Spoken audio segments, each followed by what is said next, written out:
just found out about this forum recently. However, the cheating happened to me a few years ago, but the pain and the memories are with me almost daily. Background: I was a 23-year-old male and my fiancé was 22 when this happened. We were introduced by a mutual friend about 6 months before we got engaged.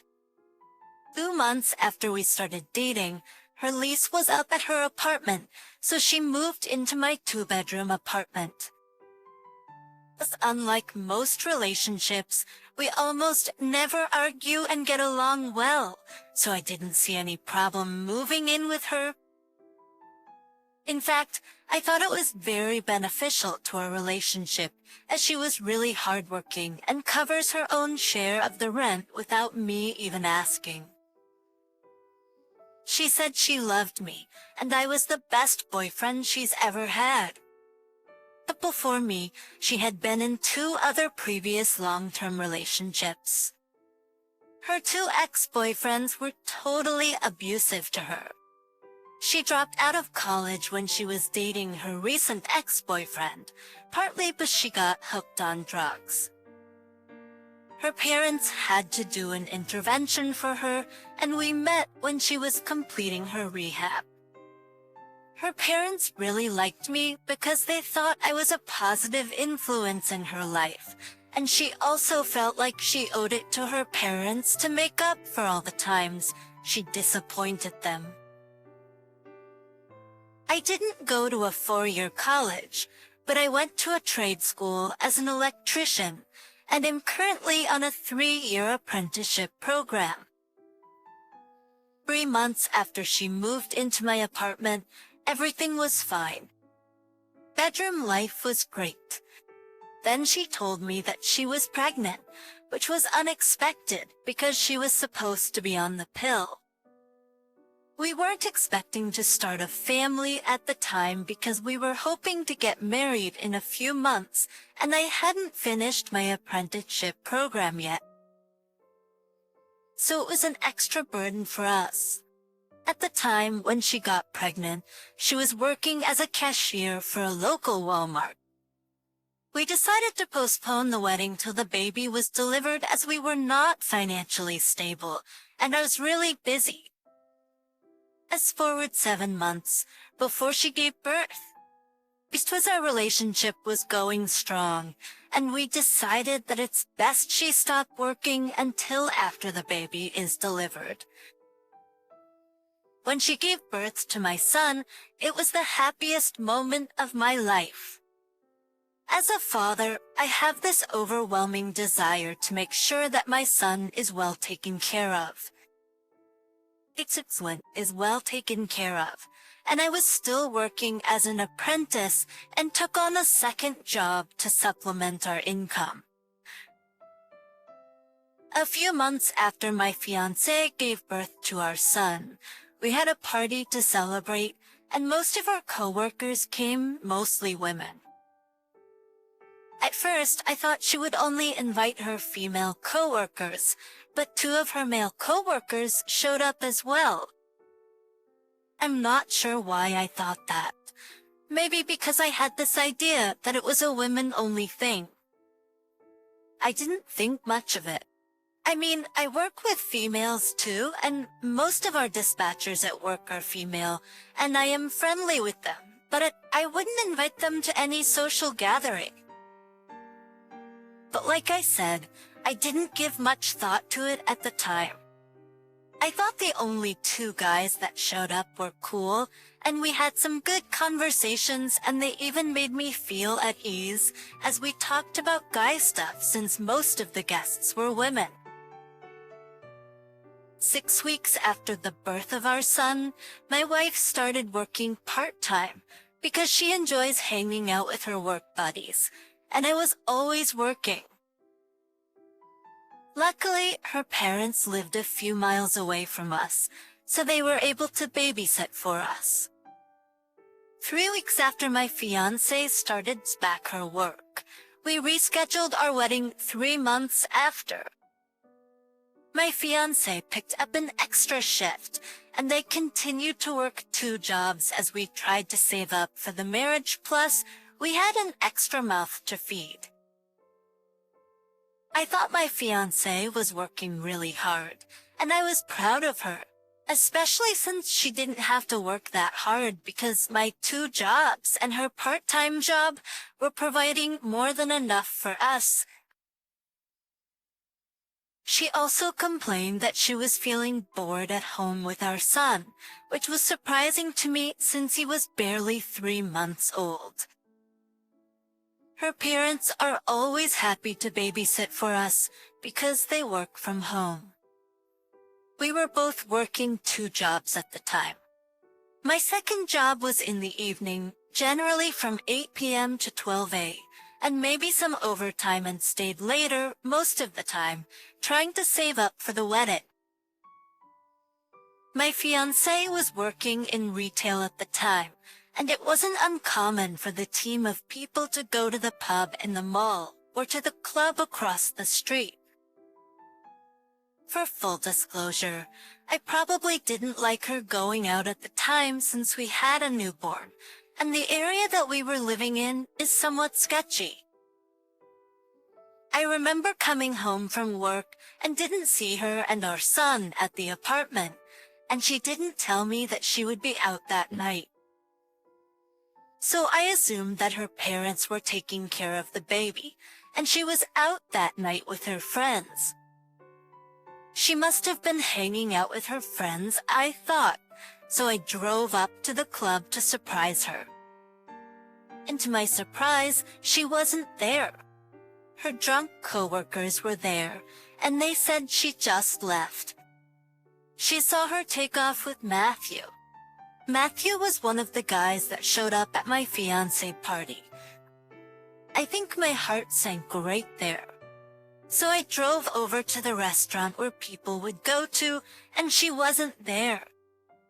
I started driving behind Affix Parks in the area, and after 10 minutes of frantically searching for her, I saw a car that looked like hers parked next to another car on the street.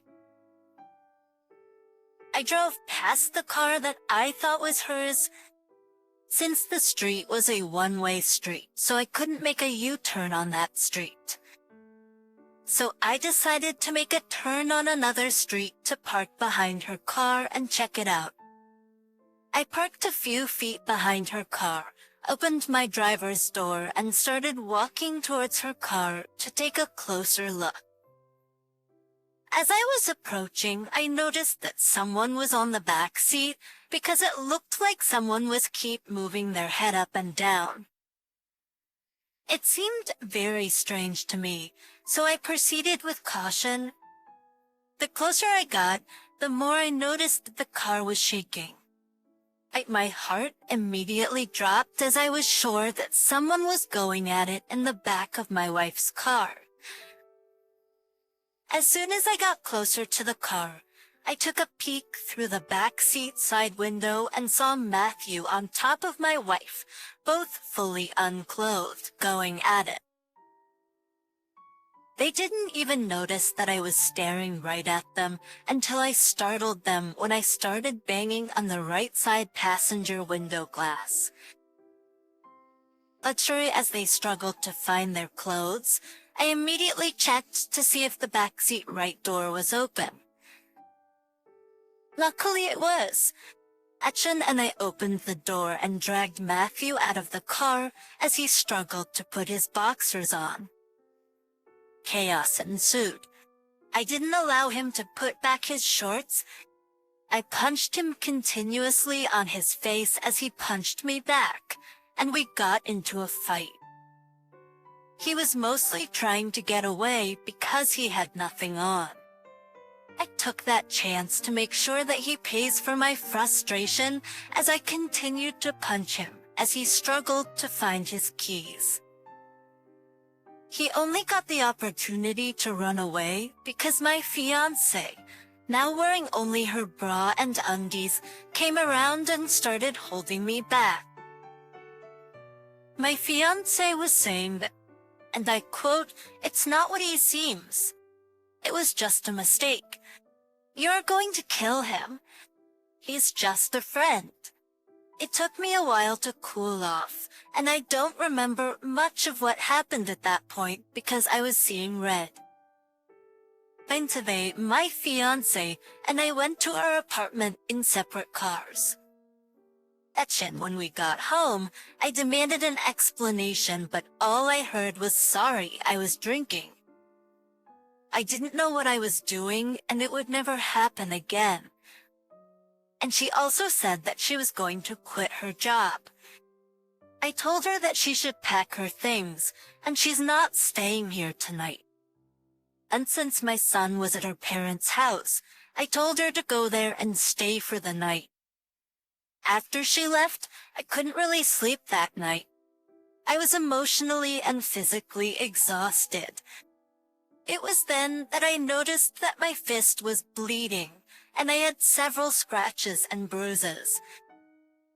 Before my wife left that night, she kept saying that it was just the one time that and just happened, and I continued to play that as I lay on my bed that night. I knew that our relationship is over. There is no need for me to be sleeping 5 hours every day working 2 jobs to pay off for a wedding. The following day, my fiancé came over, and we talked. I forgot most of the details of what we said in the conversation, but I'm like, if nothing else happened between you and this guy, then swear on our son's life. She's like, no, and I'm like, it's just a silly thing, just do it. It just seemed weird that she and this guy were pretty much in their birthday suits, and it was just a one-time thing. She swears up and down that it was a one-time thing, and after telling her that our relationship would be over if she continues to lie, that was when she started confessing. She said that there was a time before, in our apartment. I think my heart sank as I have known it deep down. But now hearing it is different. She told me that it was a few days before I caught them. They were at the club, and she was worried that he couldn't drive home. So she invited him over to sober up.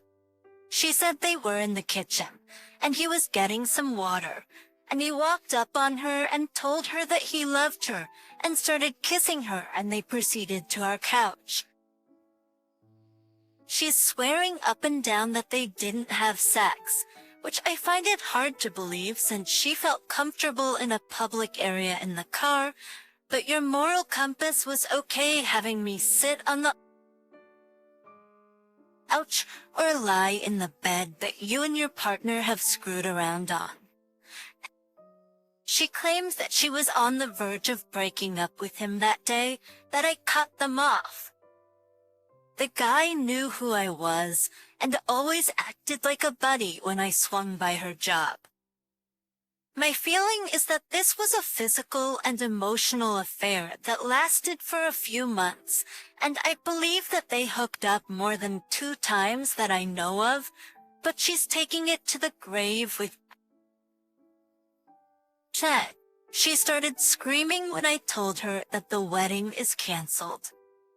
I was taken aback by her reaction because it came as a surprise to her. That made me think that she must have been having the affair for so long that she had become numb to it and didn't understand the consequences if she gets caught.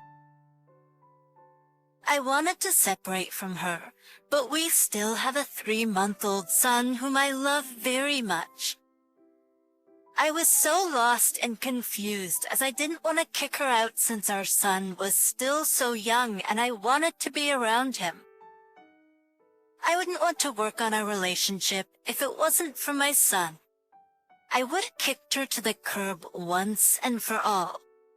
My now ex-fiancé quit her retail job and tried to convince me that we should work on our relationship since we live in a 2-bedroom apartment. She was sleeping on the other room with my son as I refused to sleep with her.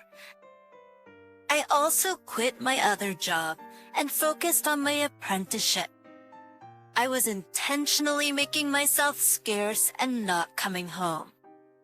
I felt like I was having a mental breakdown. I was having mood swings.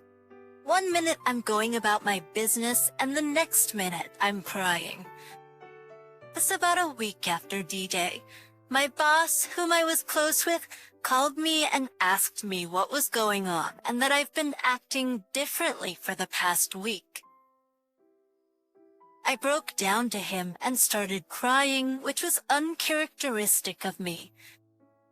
I told him everything and that I was stuck with my ex-fiancé because of my son and I have no way out.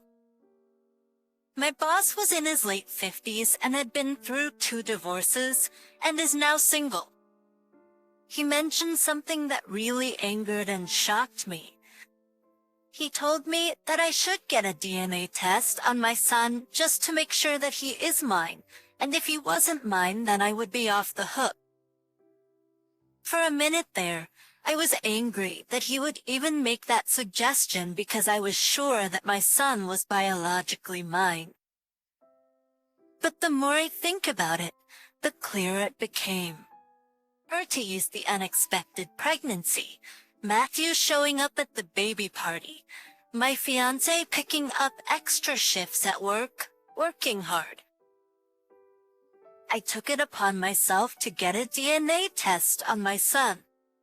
It was very difficult to do emotionally. I really wanted him to be my son, but 2 weeks later I got back the results and he wasn't mine. It was a bittersweet moment for me.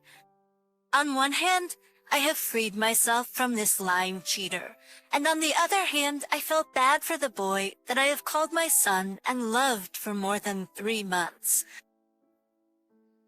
I shared the DNA result with my girlfriend, and she claimed that the DNA result was fake and that he's my son and my name is in his birth certificate. I told her that we can redo the DNA test if she wants, but the son that I have been raising right from when he was in her womb is not mine, and I want her to pack her stuff and leave my apartment. She refused till I threatened to post the result on Facebook. I knew she was worried about what her parents would think of her, and she was more scared that she had this whole time. That she had disappointed her parents more than anything. She later confessed that she had been cheating on me throughout our relationship, even when she was pregnant and home alone.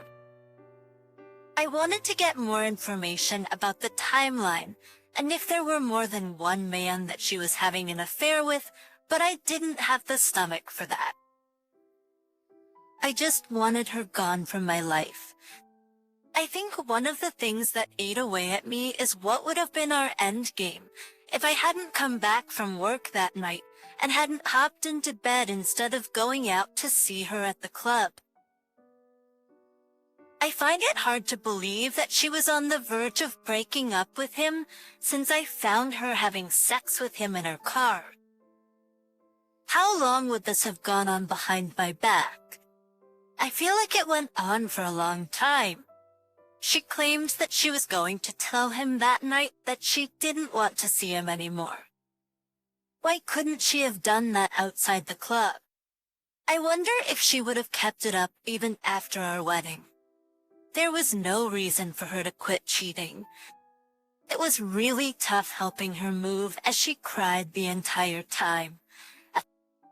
At that time, she hadn't told her parents yet and she asked me not to. While I was helping her move, I almost fell for her tears. But I had to remind myself that this woman had led me on and wasted almost 2 years of my life. The saddest part was kissing my son for the last time. I was crying and wasn't afraid to show it. I wanted her to see how deep she had cut me. I fast forward to this day, and the memory still haunts me. I really feel bad for the child, because as it turns out, Matthew was the father and he has several baby mamas as well. I also found out that my ex-fiancé lied to her parents and told them that I was a deadbeat dad who abandoned his son. I had a close relationship with her father at the time, so he called me and I told him the truth. I don't know the fallout between her and her parents, but the last time I heard, she was living alone as a single mom and couldn't stand Matthew and didn't want anything to do with him. Even though this still hurts me to this day, I am very happy with how things went down because I was able to not end up with a cheater and not raise another man's son.